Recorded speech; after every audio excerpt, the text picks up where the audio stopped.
my name is Kate Brewer. For my presentation, we'll be exploring the mechanic and movements of 3 of the most common barbell lifts found in CrossFit workouts.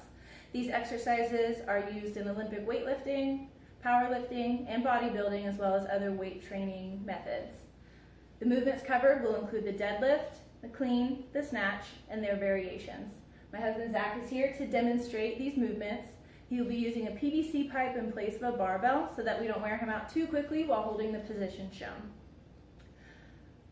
Typically with the barbell and bumper plates, the starting position is just above mid-shin, so while Zach is demoing these in the starting position, that's where he'll hold the PVC pipe. So we'll start. Our first lift is the deadlift. The goal of this movement is to pull the weight from the ground to mid-thigh. Zach will demo that lift at full speed, and then we'll break it down.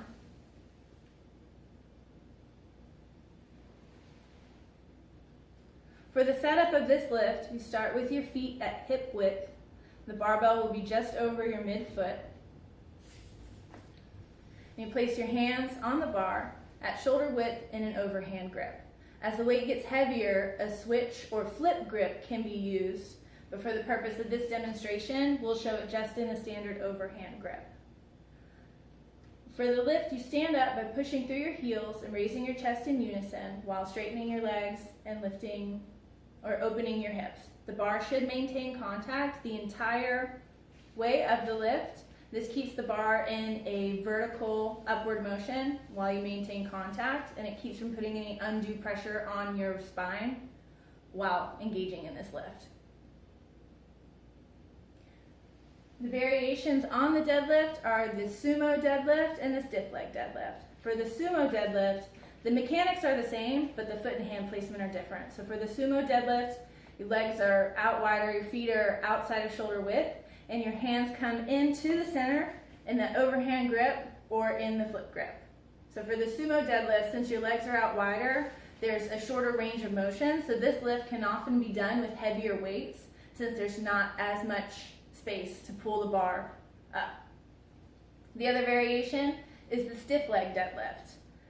It is exactly what it sounds like. Your legs remain straight the entire time, so this lift is solely on your lower back and core.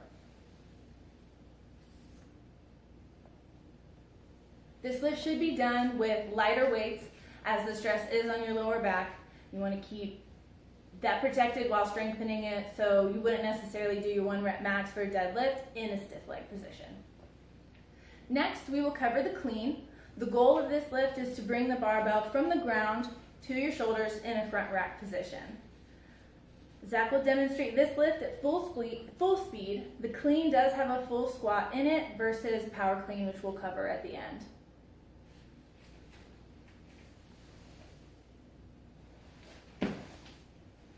To break this lift down, the setup is similar to the deadlift in terms of your feet and hand positions.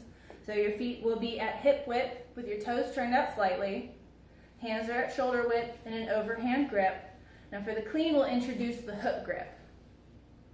For the hook grip, your thumb is wrapped around, but your fingers will come around and grab your thumb. So rather than a standard full grip, you also have the thumb, and that provides additional power in the grip so that your hands are not the thing to fail when the lift starts to get heavier.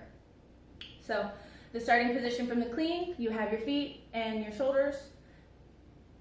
Now you will bend down further for the clean. So your hips will be further down, just above your knees in that starting position. Can you turn to the side?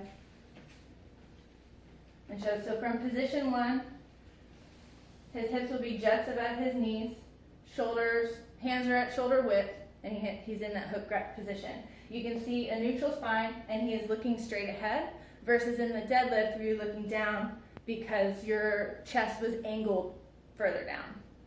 So for the clean, the first pull is to above your knee. The second pull is to mid-thigh, and then the third pull is where all of the action happens, essentially. From the third pull, this is where the hips will open up, the arms will pull up to prepare for that receiving position, and the forceful rotation underneath of the bar into that full squat to catch in the front rack position. From the full squat, stand up by pushing through the heels, pushing knees outward, and then the clean is complete. Variations on the clean include the power clean, which just removes the squat from this lift. So it requires more strength and more momentum to get the bar up. You see just a slight dip instead of a squat in that receiving position, and that is a power clean. Other variation is a hang clean. So the hang clean begins at position 3, at mid-thigh, where your hips are just bent slightly and the barbell is just at mid-thigh. So you will begin at that third pull for a hang clean. And this does include a full squat for that receiving position. So it's just the explosive hips, pull with the arms, down into a full squat to catch the clean for a hang clean. And then the last variation is a hang power clean. Just like a power clean where you're removing that squat, but from the hang position at position 3. This is the most difficult and the lightest weight of the cleans because you have removed the momentum from positions 1 and 2, those first 2 pulls, and you don't have the squat for the receiving position. The barbell must make it to chest height to dip under and catch. Zach will demonstrate the hang power clean, and then we'll move on to the snatch. Perfect. So for the snatch, this is the most complex of the 3 lifts. The goal of this movement is to bring the bar from the ground to all the way overhead in a fully locked out position. The bar must be lifted high enough to receive overhead in a full squat. Zach will demonstrate this lift. Can you turn to the side? At full speed, and then we'll break it down. This is the snatch. Perfect. So the setup for this lift is similar to the clean. Your feet are at hip width with toes turned out slightly. Your hands are wider for the snatch in order to get it overhead. Now the width of your hands will be contingent upon typically shoulder mobility, so it does vary by athlete. A general rule is to start at shoulder width and then split the distance between the end of the barbell. So it also varies by athlete's arm length. So wherever your hands are from that shoulder width, halfway to the end is where your hands should be for that snatch.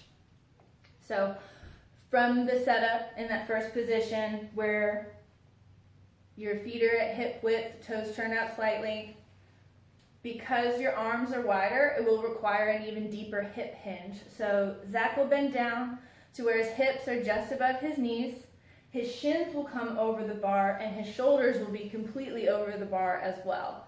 And when you stand, it'll keep a straight vertical path, but from the setup, it does feel like you're over top of the barbell. Now, the first pull will occur moving from the ground to just above the knee. When this happens, the chest will stay in the exact same position. It will just rise as the knees rise. When he moves into position 2, from just above the knee, that second pull starts to make it to mid-thigh to get to position 3. That's when his chest will rise a little bit, but the hips will stay hinged to save the explosion for the third pull. So he'll come up to position 3, and that's that second pull from above the knee. And then from there, in the snatch, this is where the explosion occurs with the hips. The arms will pull up higher, and then he will forcefully rotate underneath of the barbell to lock out and land in a full squat. It's a lot that happens at one time in that third pull, just like with the clean. The difficulty here is pulling the bar high enough to get your entire body underneath of it. So he'll demonstrate one more time at full speed for the snatch to show those 3 pulls in 3 positions, and then the full rotation to get underneath in a full squat. Once he gets to the bottom of that squat, that's where he'll stand up with the weight, pushing through the heels, pushing the knees outward, and then fully locked out overhead completes the snatch.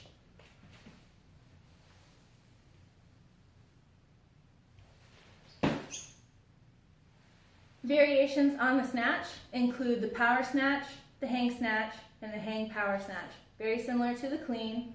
The power snatch removes the squat portion of it, so it does require more strength, more momentum to get the barbell overhead with only a slight dip underneath into that receiving position rather than a full squat.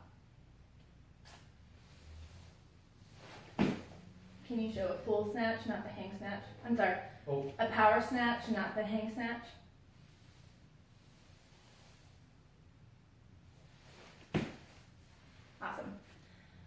And then the hang snatch, just like with the hang clean, starts at position 3, and it is only the drive from that pull and the hip explosion, but it does have a full squat into that receiving position.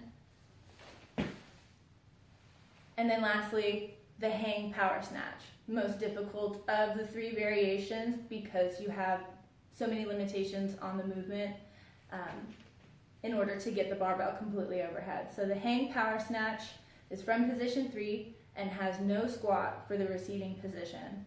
You can only dip slightly under the bar, so it requires a lot more momentum and a much stronger arm pull to get the weight overhead. Awesome. So those are the 3 lifts I wanted to cover as far as barbell movements. The deadlift forms the foundation. We learn positions 1, 2, and 3. The clean is the basis into more Olympic lifts, including the clean and jerk. We don't have time to cover the jerk, split jerk, and push presses.